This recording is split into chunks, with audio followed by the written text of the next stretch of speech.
Vamos trabalhar mais um efeito interessante aqui no Adobe Photoshop. Eu vou criar aqui vou abrir, na verdade, aqui uma imagem, File Open, uma imagem aqui do rosto de uma mulher, né?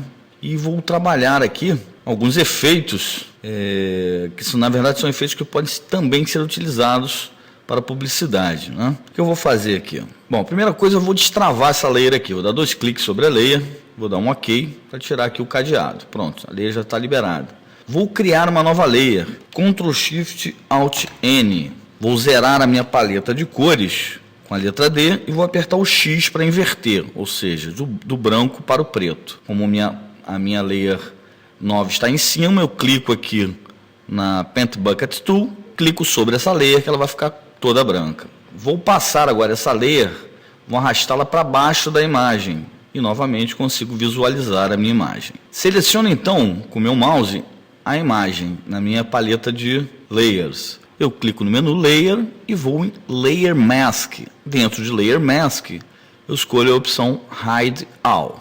Observe o que aconteceu. Bom, agora eu vou definir uma brush aqui. Vou criar uma brush aqui. Vou clicar nessa layer de baixo aqui. Vou clicar na minha ferramenta Rectangle Tool.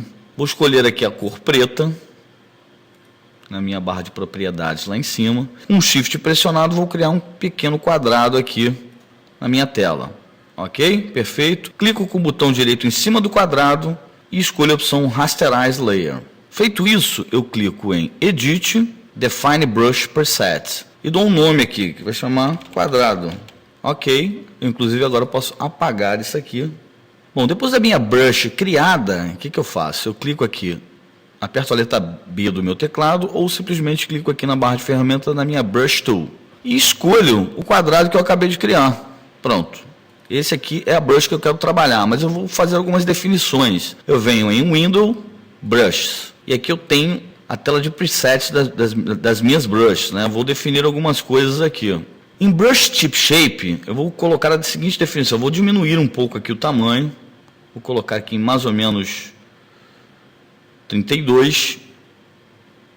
A escala, eu vou aumentar um pouco para ficar mais ou menos com essa visualização. No meu caso aqui ficou em 110%. Vou aplicar aqui um Shape Dynamics, onde o Size vai ficar em 1%, o Control vai ficar em Pen Pressure, o mínimo também vai ficar em 1%, o ângulo eu vou deixar em 100%.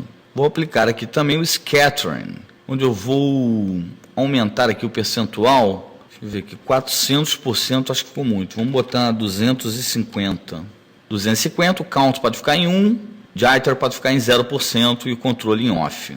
É isso aqui que eu quero. Essas são as configurações que eu quero trabalhar. No seu caso aí, dependendo do tamanho do quadrado que você vai usar, isso aqui pode ficar um pouco diferente, mas aí você pode ir testando aí os percentuais e chegando a um número que te agrade aí para o trabalho final. Posso minimizar isso aqui e vou fazer o seguinte agora. Bom, primeiro eu preciso me certificar de que minha cor de foreground esteja branca. Então, para isso eu reseto a minha paleta com a letra D do meu teclado, você vê que ficou de preto para o branco. Só que o foreground eu quero branco, então eu aperto o X do teclado e ele inverte. Então eu já estou com a minha paleta de foreground em branco. Eu dou um clique nessa miniatura dessa layer que está em preto aqui do rosto da menina.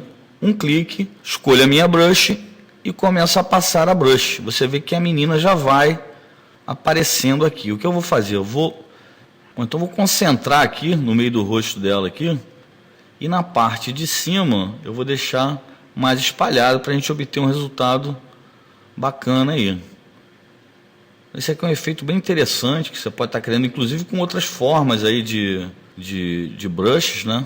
Aplicando aí nos trabalhos que você vai estar fazendo. O que a gente ainda pode fazer aqui é o seguinte, antes de finalizar, vou dar 2 cliques nessa layer e vou aplicar um Drop Shadow, que pode ser nas configurações padrão mesmo.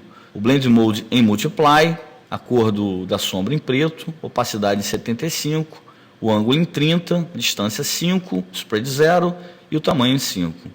Já está ótimo aqui, já deu um efeito bem diferente aqui. Então vou selecionar as duas layers aqui, vou dar um Merge, botão direito do mouse, Merge Layers. E agora eu vou aplicar um filtro, Filter Gallery, e vou aplicar esse filtro aqui, ó, que é o Cross Hatch.